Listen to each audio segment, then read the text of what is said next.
Divorce হয়ে যাওয়ার পরেও শ্বশুরবাড়িতেই থাকতো সুরভি। এ নিয়ে অনেকেই কানাঘুষো করত। ডিভোর্স যখন হয়েই গেছে তখন আর শ্বশুরবাড়িতে থাকার কোনো মানেই হয় না। প্রতিবেশী মানুষজনের নানান কৌতূহল জাগত এ বিষয়ে। কেউ কেউ তো লাজ লজ্জার মাথা খেয়েই সুরভিকে জিজ্ঞেস করত, কি ব্যাপার বলো তো, ডিভোর্স যখন হয়েই গেছে তখন কিসের টানে এখানে পড়ে আছো? প্রথম প্রথম এসব কথা শুনে চুপ করে থাকলেও পরবর্তীকালে উত্তর না দিয়ে থাকতে পারত না। সুরভিও মুখের উপর বলে দিত, আমি কোথায় থাকবো আর কোথায় থাকবো না সেটা নিয়ে আপনারা যত কম ভাববেন সেটা আপনাদেরও মঙ্গল, আমারও মঙ্গল। সব কথা মুখ বুজে মেনে নিলে মানুষ আরো পেয়ে বসে, তাই মাঝে মধ্যে প্রতিবাদ করতেই হয়। প্রত্যেক মানুষের মধ্যে একটা প্রতিবাদী মনোভাব থাকা দরকার। যারা মুখ ফুটে নালিশ করতে পারে না, উল্টে তারাই আসামি হয়। সুরভি আমার ছোটবেলার বন্ধু। ছোট থেকেই ও শান্ত স্বভাবের। সুরভির সাথে কোনোদিনই কারো ঝামেলা হতে দেখিনি। হাসি খুশি লাজুক মেয়েটা সকলেরই বেশ প্রিয়। তবে জীবনে কখন যে কার কি ঘটবে সেটা কে জানতে পারে। সহজ সরল জীবনযাপনে অভ্যস্ত মানুষগুলোর জীবনেই যত জটিলতা। সুরভিও পরবর্তীকালে সেটা হাড়ে হাড়ে টের পেয়েছে। সুরভিদের নিম্নবিত্ত পরিবার। বাবার ছোটখাটো একটা ব্যবসা ছিল। জমি জায়গা সেরকম কিছু নেই, বসত ভিটেটুকু ছাড়া। দুই বোন, সুরভি বড়। নিম্নবিত্ত পরিবারে অনেক বাবা মাই আছেন মেয়েদের লেখাপড়া চাকরি বাকরি অপেক্ষা বিয়ের কথাটাই আগে ভাবে। মনে করে মেয়ের বিয়ে দিয়ে দেওয়াটাই একটা বড় সলিউশন। তাই ঘাট থেকে বোঝা নামাতে পারলেই যেন খালাস। সুরভি তখন 11-এ পড়ছে। সুরভিকে দেখে পছন্দ হয় দীপঙ্করের। সুরভিকে প্রেমের প্রস্তাব দেয় দীপঙ্কর। সুরভি প্রেমের প্রস্তাবে সম্মত না হলেও বিধাতা পুরুষ অলক্ষ্যে বসে দীপঙ্করের সঙ্গে গাঁটছড়া বাঁধার পরিকল্পনা করে ফেলেছিলেন। তা না হলে আর এমনটা হবে কেন? উচ্চ মাধ্যমিক পরীক্ষার ঠিক আগেই সুরভির বাবা মারা গেল হার্ট অ্যাটাকে। মাথার ওপর থেকে সব থেকে বড় ছাদটাই সরে গেল যেন। সুরভিদের অবস্থা এমনিতেই ভালো নয়। বাবা মারা যাওয়ার পর অর্থনৈতিক অবস্থা আরো খারাপ হয়ে গেল। ইতিমধ্যে দীপু সুরভিদের বাড়িতে চলে আসে। সুরভির মাকে বলে, আমি আপনার মেয়েকে বিয়ে করতে চাই। কথাটা শুনে সুরভি বলেছিল, এখনো উচ্চ মাধ্যমিক পরীক্ষাটাই তো দিইনি, তাছাড়া আমি আরো পড়াশোনা করতে চাই, এখন বিয়ে করতে পারবো না, কলেজ কমপ্লিট করে তবেই বিয়ে করব।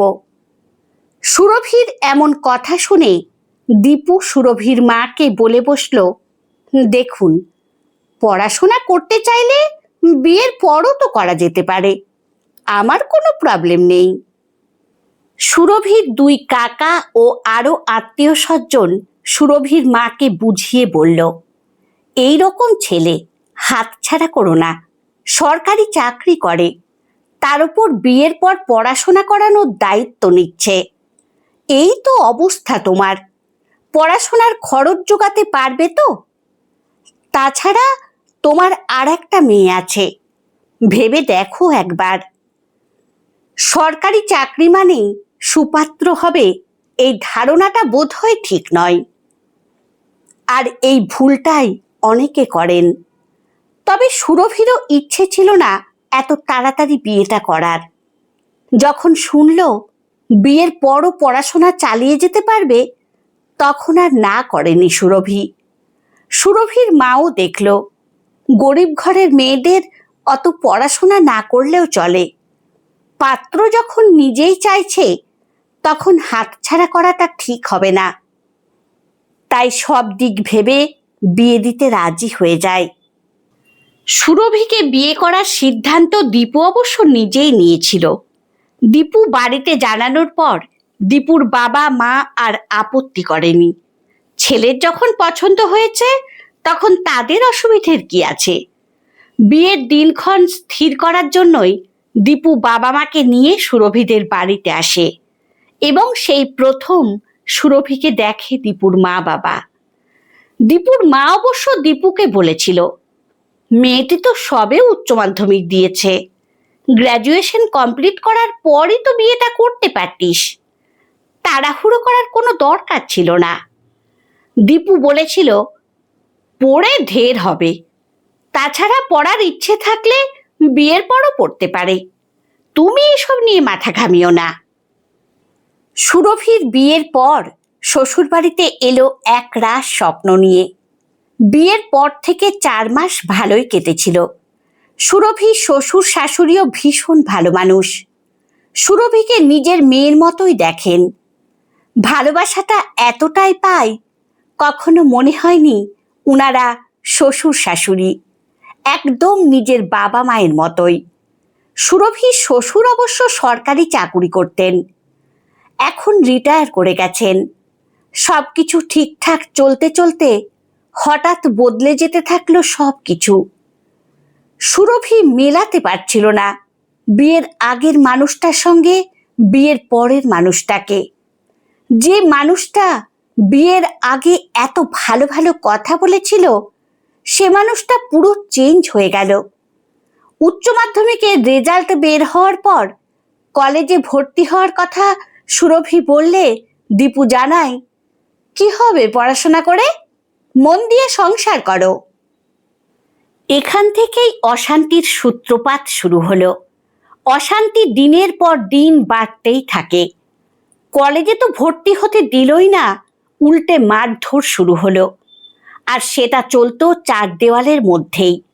সুরভির শ্বশুর শাশুড়ি জানতো না সে কথা। সুরভিকে দীপু বলতো, এ কথা কেউ জানতে পারলে তোমাকে ডিভোর্স দিয়ে বাড়িতে বসিয়ে দিয়ে আসবো, তখন দেখবে কেমন মজা। মারধর, সেই সঙ্গে ব্ল্যাকমেল। সুরভি বলতে পারতো না কাউকে, বললেই ডিভোর্স দেবার হুমকি। সুরভি যাতে কলেজে ভর্তি হতে না পারে তার জন্য এক অন্য রাস্তা বেছে নিল দীপু। সুরভিকে বাচ্চা নিতে হবে। সুরভি বলেছিল, এত তাড়াতাড়ি আমি পারবো না, আমি এখন পড়াশোনা করতে চাই। হ্যাঁ, তাড়াতাড়ি। বিয়ে করেছি কি তোমাকে পড়াশোনা করানোর জন্য? এই রকম ছোট ছোট বিষয় নিয়ে তর্ক বিতর্ক চলতেই থাকে। একদিন এই রকম তর্ক বিতর্ক চলতে চলতে সুরভির গালে প্রচণ্ড জোরে একটা চড় কষিয়ে দেয় দীপু। এই গায়ে হাত দেওয়াটা সুরভি মেনে নিতে পারেনি। পরের দিন সুরভি শ্বশুর শাশুড়িকে জানিয়ে দেয় এই মারধরের ব্যাপারটা। সুরভির শাশুড়ি মা ছেলেকে বলতে গেলে ছেলে বলে, আমার বউকে আমি মেরেছি, বেশ করেছি, তুমি এর মধ্যে ঢুকতে এসো না। একদিন এমন অশান্তি হলো, সুরভি আর থাকতে না পেরে কাউকে কিছু না বলেই বাপের বাড়িতে চলে আসে। বাপের বাড়িতে চলে আসলে সুরভির মা বলে, শ্বশুর বাড়িতে এমন কত অশান্তি হয়, তা বলে কি বাড়ি ছেড়ে চলে আসতে হবে? মেয়ে হয়ে জন্মেছিস, একটু তো সহ্য করতেই হবে। সত্যিই তো, সুরভিদের অবস্থা ভালো নয়। গরিব ঘরের মেয়েদের এটাই বোধহয় সব থেকে বড় ট্র্যাজেডি। সুরভির বাবা বেঁচে থাকলেও হয়তো মনের জোর পেত, কিন্তু সুরভি আজ অসহায়। সুরভির ভাগ্যটা ততটা ভালো নয়। আজ সুরভির নিজের মা বেঁচে থাকলে হয়তো এ কথাটা বলতে পারতো না। সৎমা বলেই এত সহজে কথাগুলো বলে দিতে পেরেছে। তবুও মনের মধ্যে জেদ চেপে রেখে সুরভি ভাবে এখন কিছুদিন ও বাড়িতে যাবেই না। সুরভির শ্বশুর শাশুড়িও ফোন করে খোঁজ খবর নেয় সুরভির। শ্বশুর শাশুড়ি যতই ভালো হোক, আসল মানুষটা যদি ঠিক না থাকে তাহলে আর কিসের সুখ। এদিকে বিবাহিত মেয়ে বেশি দিন বাপের বাড়িতে থাকলে নানা জনের নানা কথা, সেটা সুরভির মাকেই শুনতে হয়। সুরভির সাথে সুরভির মায়েরও টুকটাক অশান্তি লেগেই থাকে সেজন্য। সুরভির মা একদিন বলে, টাকা পয়সা খরচ করে কি এমনি এমনি তোর বিয়ে দিয়েছি? আমাদের কি সেই অবস্থা আছে যে তোকে ঘরে বসিয়ে রাখবো? তাছাড়া তোর একটা বোন আছে, বোনেরও বিয়ে দিতে হবে, কিন্তু সেটা মাথায় রাখিস। এই 5 জন যে 5 কথা বলছে, তোর জন্য আমাকে কত কথা শুনতে হচ্ছে জানিস? সুরভি নিরুপায়, কি করবে আর ভেবে উঠতে পারে না। ততদিনে সুরভি কনসিভ করে গেছে, তাই নিজেকে নিয়ে যতটা ভাবতে হবে তার থেকে বেশি ভাবতে হবে যে আসছে তার জন্য। তাই ঠিক করে শ্বশুর বাড়িতেই ফিরবে। শাশুড়ি মাকে ফোন করে জানায় সে কথা। শাশুড়ি মা বলে, এর থেকে আনন্দের খবর আর কি হতে পারে? তুমি এখানে চলে এসো, তোমাকে এখন অনেক সাবধানে থাকতে হবে। সুরভি ভেবেছিল দীপু হয়তো এমন সংবাদে খুশি হবে। সুরভি ফিরে আসার কথা জানালে দীপু জানায়, তবে আমার শর্ত আছে, আমার বাড়িতে থাকতে গেলে বাপের বাড়ির সাথে আর কোনো যোগাযোগ রাখা চলবে না, আমার মতো করেই চলতে হবে। বাপের বাড়িতে থাকার মতো অনুকূল পরিস্থিতি সুরভির ছিল না, থাকলে হয়তো ফিরত না। তাই শর্ত মেনেই সুরভি আবার ফিরে আসে। বাপের বাড়ির সঙ্গে সমস্ত রকম যোগাযোগ বন্ধ করে দেয় বাধ্য হয়েই। সুরভি ভাবে হয়তো সবকিছু ঠিক হয়ে যাবে আবার। সন্তান স্বামী স্ত্রীর মধ্যে নতুন যোগসূত্র রচনা করে সেই সুদিনের আশায় ছিল সুরভি। শ্বশুর শাশুড়ি সুরভিকে অত্যন্ত যত্ন সহকারে রাখলেও দীপু সুরভির ব্যাপারে পুরো উদাসীন। সম্পর্কটা এমন একটা জায়গায় চলে যায়, সুরভি যেন অযাচিতভাবে এ বাড়িতে এসেছে। ততদিনে অনেকগুলো দিন গড়িয়ে গেছে। সুরভির কোল জুড়ে তখন নতুন অতিথি সুরভির মেয়ে। মেয়ে হওয়ার পর থেকে ঝামেলাটা আরো বাড়তে থাকে। এই অশান্তি ঝামেলাটা আর 4 দেয়ালের মধ্যে সীমাবদ্ধ থাকলো না আর। সুরভির শ্বশুর শাশুড়ি জেনেই গেল তাদের ছেলে বৌমার ওপর অত্যাচার করে। স্বামী স্ত্রীর মধ্যে যে সম্পর্কটা থাকা দরকার সেটাই তো ওদের মধ্যে নেই। কিন্তু কেন যে নেই সেটাই জানে না সুরভি। কথায় কথায় দীপু বলতে শুরু করলো, মেয়েকে নিয়ে এই ঘর থেকে বেরিয়ে যাও, তোমাকে কোনো প্রয়োজন নেই আর। এ বাড়িতে থাকতে গেলে আমি যেমন বলবো তোমাকে সেভাবেই থাকতে হবে। কথাটা শুনে সুরভির শাশুড়ি মা ছেলেকে ডেকে বলে, কি ভেবেছিস তুই? বৌমার ওপর অত্যাচার করলে ভেবেছিস আমরা মেনে নেব? অনেক সহ্য করেছি, আর না। বৌমাকে তোর প্রয়োজন না থাকতে পারে, আমাদের প্রয়োজন আছে। কথাগুলো শুনে সুরভির শ্বশুরমশাইও ছেলেকে জানিয়ে দিল, এ বাড়ি থেকে বৌমা কোথাও যাবে না। আর তুই চলে যেতে বললেই চলে যেতে হবে নাকি? এ বাড়ি আমার। যার অসুবিধে থাকবে সে এ বাড়ি থেকে বেরিয়ে যাবে, বৌমা কোথাও যাবে না। শ্বশুর শাশুড়ির এমন কথাই অনেকটা মনোবল সঞ্চয় করে ফেলে সুরভি। সুরভির শাশুড়ি মা সুরভিকে বলে, বৌমা তুমি নিজেকে কখনো অসহায় ভাববে না, আমরা তো আছি। আমিও তো একজন মেয়ে, তাই আর একটা মেয়ের অসহায়তা বুঝি। দীপুটা যে এত অমানুষ হয়ে যাবে বুঝতে পারিনি। মেয়েদের যারা সম্মান করে না, মেয়েরা যে মানুষ এটা যারা বোঝে না, আমি তাদের থেকে দূরে থাকি। পুত্র স্নেহে আমি অন্ধ নই, এই বিশ্বাসটুকু আমার ওপর রেখো।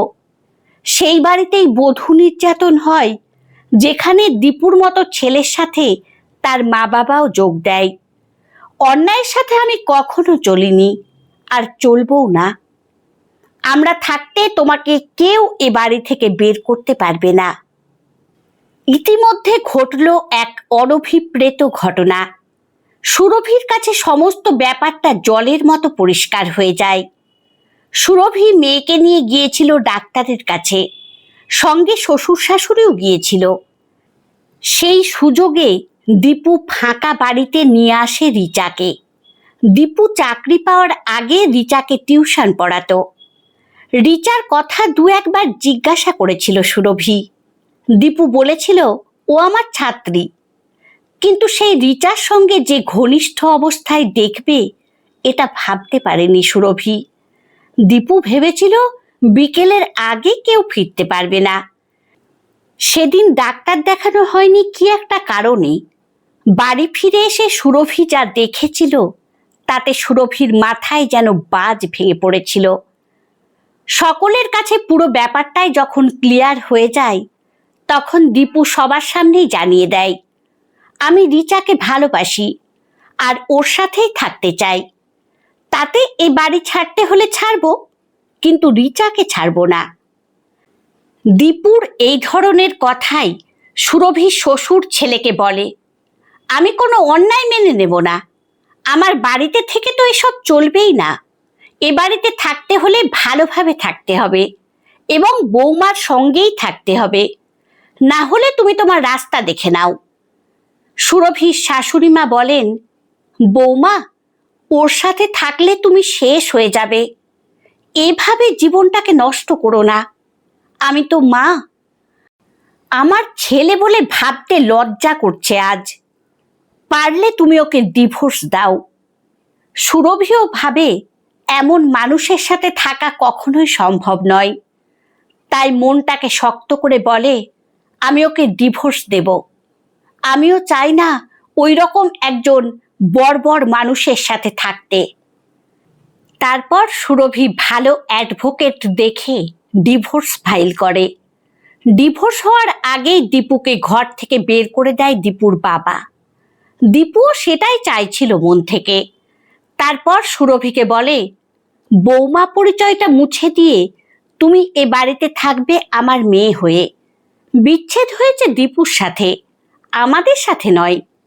তাই জীবনটাকে নতুন করে শুরু করো। তুমি পড়াশোনা শুরু করো আবার। তোমার ইচ্ছেগুলো পূরণ করতে হবে যে। চার দেওয়ালের মধ্যে আবদ্ধ থেকে নিজেকে গুটিয়ে রেখে লাভ কি? মেয়েরা দশভুজা, সব পারে। তাই যেখানে শেষ হয়েছিল তারপর থেকে আবার শুরু করো। সুরভি তারপর থেকে শুরু করে সব কিছু। পুরনো খোলস ছেড়ে নতুন ভাবনায় আবার জেগে ওঠে সুরভি। আর সেটা ওই বাড়িতে থেকেই। মনের জোর মানুষকে যে কোথায় পৌঁছে দিতে পারে সেটা সুরভিকে না দেখলে বোঝা যায় না। সুরভি গ্র্যাজুয়েশন কমপ্লিট করে। তারপর কম্পিটিটিভ এক্সামের জন্য প্রিপারেশন নিতে শুরু করে। অবশেষে সফলও হয়। 6 বছরের মাথায় সরকারের গুরুত্বপূর্ণ পদে যোগদান করে। মনের ইচ্ছেটা সত্যিই পূরণ করে সুরভি। তবুও প্রত্যেকটা মেয়েই চায় একটা সংসার, একটা ভালোবাসার মানুষ। সুরভি আমার ছোটবেলার বন্ধু। সুরভির সাথে বন্ধুত্বটা এতটাই মজবুত, সেটা আজও সমানভাবে বর্তমান। বিয়ের পর থেকে এই যে এত কিছু ঘটনা ঘটেছে, সব কথা সুরভি আমাকে বলতো। আমি সবসময় ওকে সাহস জুগিয়েছি। বলতাম, ঈশ্বরের উপর ভরসা রাখ, একদিন সব কিছু ঠিক হয়ে যাবে। তোর সাথে সব কিছু এতটা খারাপ হতে পারে না। সুরভির শ্বশুর শাশুড়ির সাথেও আমার ভালো সম্পর্ক। সুরভির বিয়ের পর আমি অনেকবার গিয়েছি ওর শ্বশুর বাড়িতে। সুরভির চাকরি পাওয়ার কিছুদিন পর আমি আর আমার হাজব্যান্ড সুরভির সাথে দেখা করার জন্যই যাই। অনেক কথাই হয়। তারপর সুরভিকে বলি, নিজের স্বপ্ন তো পূরণ করেছিস, বিয়ের ব্যাপারে নতুন করে কিছু ভাবলি? সুরভি বলে, না না, ওসব ভাববো না। তাছাড়া এই বাবা মায়ের মতো দেবতুল্য মানুষগুলোকে ছেড়ে গিয়ে নিজের সুখের কথা ভাবতে পারবো না। সুরভি রাজি না হওয়াতে আমি প্রস্তাবটা দিই সুরভির শ্বশুর মশাইকে। আমার নিজের দাদা আছে। দাদা ইনকাম ট্যাক্স ডিপার্টমেন্টে চাকরি করে। আপনারা যদি চান তাহলে সুরভির বিয়ের কথা ভাবতে পারেন। আমার দাদার কিন্তু পছন্দ আছে। সুরভির শ্বশুর বলেন, এ তো খুব ভালো প্রস্তাব। তাছাড়া সুরভি তো একা নয়, আমার নাতনি আছে, তার কথাটাও ভাবা দরকার। আমার দাদার দিক থেকে কোনো অসুবিধে নেই, দাদা সব কিছুই জানে। আজ 3 বছর হয়ে গেল সুরভি এখন আমার বৌদি। আমি কিন্তু সুরভিকে বৌদি বলে ডাকি না, বরং আমাদের বন্ধুত্বটা আরো বেশি গাঢ় হয়ে গেছে দাদার সাথে বিয়ে হওয়ার পর থেকে। অনেক দিন আগে থেকেই সুরভির প্রতি একটা ভালো লাগা ছিল দাদার। সুরভিও মনে মনে দাদাকে পছন্দ করত, সেটা আমিও বুঝতে পারতাম তখন। তারপর সবই কপাল। জীবনের কিছুটা সময় সব এলোমেলো হয়ে গিয়েছিল। তবে সুরভির এখন অনেক দায়িত্ব। একদিকে আমার বাবা মা, অন্যদিকে ওই বাবা মা, দুই দিকেই দায়িত্ব পালন করে চলেছে। অন্যদিকে আবার নিজের মায়ের সঙ্গে আবার যোগাযোগটা রাখতে পেরেছে। সব দিকটাই সুন্দরভাবে ব্যালেন্স করে চলেছে। তবে আমার দাদা সুরভির সাথে সহযোগিতা করে চলে সবসময়ই। একে অপরের সহযোগিতায় সম্পর্কের বাঁধনটা আরো মজবুত হয়। সুরভির এখন আনন্দের সংসার। তবে এটা দেখে ভালো লাগে, আজ আমার দাদা ও সুরভি বেশ সুখেই আছে ওদের একমাত্র মেয়েকে নিয়ে। গল্পটি আপনাদের কেমন লাগলো অবশ্যই কমেন্টে জানাবেন। ভালো লাগলে লাইক ও সাবস্ক্রাইব করে পাশে থাকবেন। ধন্যবাদ।